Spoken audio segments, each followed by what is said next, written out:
My name is Thea, and I'm 31 years old. I spent 14 months planning my wedding on a budget I built all by myself, waiting tables on weekends and picking up freelance graphic design gigs at night so I wouldn't have to ask my parents for a single dime. I wanted this day to be mine, completely untouched by the favoritism that had shaped every family gathering since I was a teenager. But even that small hope got crushed just 3 days before I walked down the aisle. My mother sent a text I read while sitting on my bathroom floor in my wedding dress during the final fitting, and those words are burned into my memory. She wrote that my brother Desmond's business trip to Singapore mattered more than what she called my little party, and that she and my father had already booked flights to see him off at the airport instead of showing up at my ceremony. I stared at that message for almost 10 minutes, waiting for a follow-up, a joke, an apology, anything that might soften the blow. But nope. Nothing came. My father, who had promised for more than a year that he would walk me down the aisle, simply added a thumbs-up emoji to my mother's message, like that somehow settled everything. Seriously? Growing up, I was always the quiet achievement nobody noticed. Desmond got the trophies proudly displayed on the mantle, the college fund that never ran dry, and endless praise for choices that were, honestly, pretty ordinary. I earned a scholarship to a state school entirely on my own merit, and my mother's response was asking why I hadn't applied somewhere with better name recognition. Yeah, go figure. I learned early that competing for their attention was pointless, so I stopped trying. Instead, I built a life that didn't depend on their approval. I met my fiancé, Rowan, 2 years ago at a pottery class I signed up for on a whim, and from our very first conversation, he made me feel like the most interesting person in any room.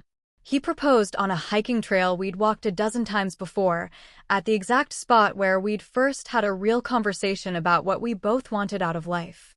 Planning the wedding with him was the first time I truly felt like someone's priority, and that made my parents' text sting even more.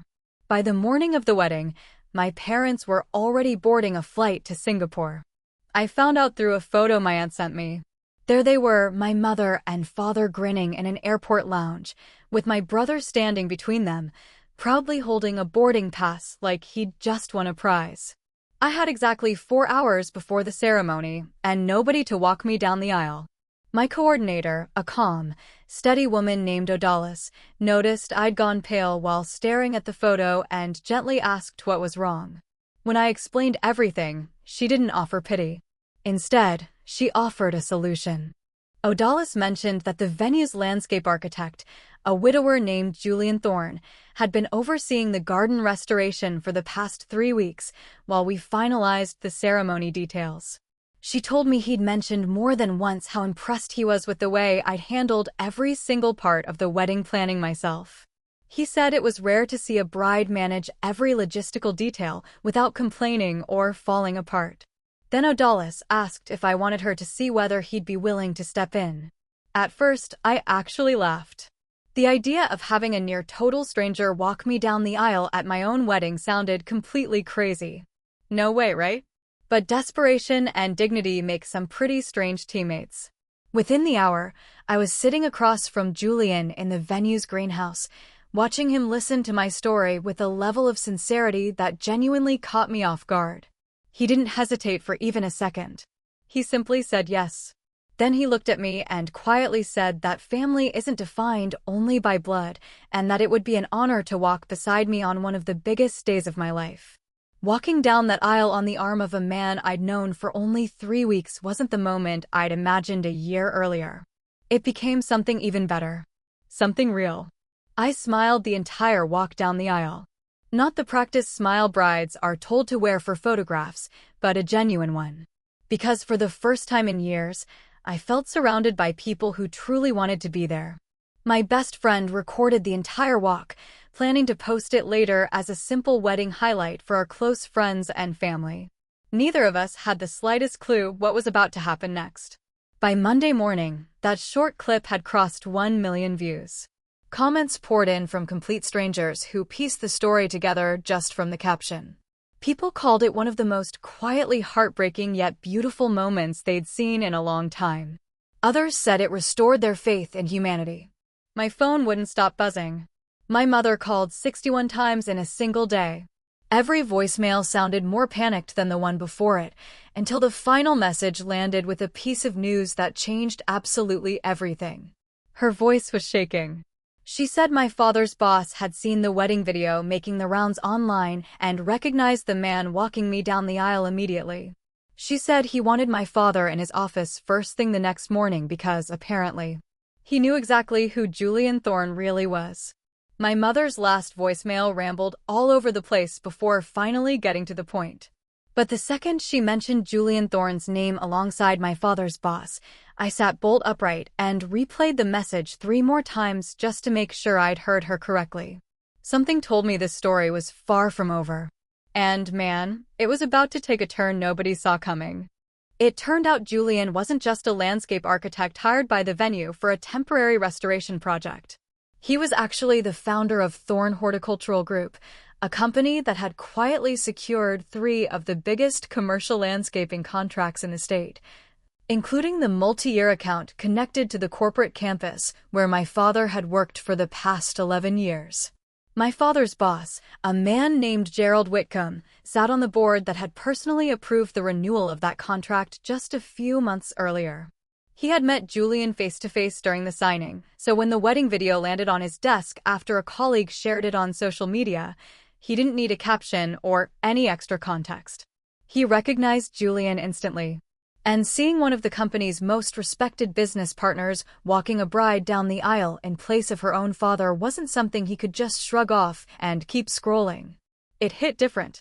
Gerald called my father into his office first thing Monday morning, and according to my father's own panicked version of the story later that week, the meeting was absolutely brutal. Gerald asked him, point blank, why a respected business partner had been standing in for him at his daughter's wedding. Caught completely off guard, my father tried to stumble through an excuse about a family emergency involving my brother. Gerald wasn't buying it. He cut him off mid-sentence and said he didn't appreciate being lied to. Then he told my father he found it difficult to trust the judgment of someone who would abandon his own daughter for something as replaceable as an airport send-off. That one sentence hit like a truck. My father's position at the company had never been untouchable, and this incident became the excuse leadership needed to sideline him from the promotion he'd been chasing for more than a year. When I heard what had happened, I didn't feel victorious. I didn't celebrate. If anything, I felt a strange emptiness. It was confirmation that the people I'd spent my entire life trying to impress had built their own world on the exact same kind of conditional love they'd shown me since childhood. And now, that world was starting to collapse under its own weight. My mother's calls didn't stop after that first day. She left voicemail after voicemail insisting that I needed to publicly clear everything up. She begged me to post something explaining that it had all been a misunderstanding, that of course they loved me, and that Desmond's trip had simply been unavoidable. She kept saying I was blowing the whole thing way out of proportion. Yeah, not happening. I let every single call go straight to voicemail for 4 full days while Rowan and I spent our honeymoon in the mountains. For the first time in years, we were away from the drama, away from the noise. And finally, I could breathe. When I finally called my mother back, I kept my voice calm and steady. I told her I wasn't interested in protecting her image or cleaning up a mess that she and my father had created themselves. I told her choosing Desmond's flight over my wedding wasn't some misunderstanding. It was a choice. And choices come with consequences, whether the internet notices them or not. She cried. She argued. She listed every sacrifice she claimed she had made while raising me. I let her finish without interrupting. Then I quietly told her that I truly hoped she and Dad could figure out how to repair whatever damage had been done at his job, but that it wasn't my responsibility anymore. That chapter of my life was over. Julian and I stayed in touch after the wedding, and what started as a simple favor between 2 strangers slowly turned into a genuine friendship neither of us had expected. A few weeks later, while we were having coffee together, he shared something he'd never mentioned before. 6 years earlier, he'd lost his own daughter in a car accident. His voice softened as he admitted that walking me down the aisle had given him something he never thought he'd feel again. The quiet honor of standing beside a daughter on one of the most important days of her life. Then he confessed something else. Watching my parents choose not to be there had made him angry in a way that even surprised him. Because he knew exactly what it meant to lose the chance to walk your daughter down the aisle forever. He couldn't wrap his head around two parents willingly throwing that opportunity away. That conversation stayed with me. Rowan and I started inviting Julian over for dinner regularly after that. Little by little, he became part of our lives. Not because anyone planned it, but because it just felt right. He became the kind of steady, dependable presence my own parents had never managed to be. Sometimes family isn't the one you're born into. Sometimes it's the people who simply show up when it matters most.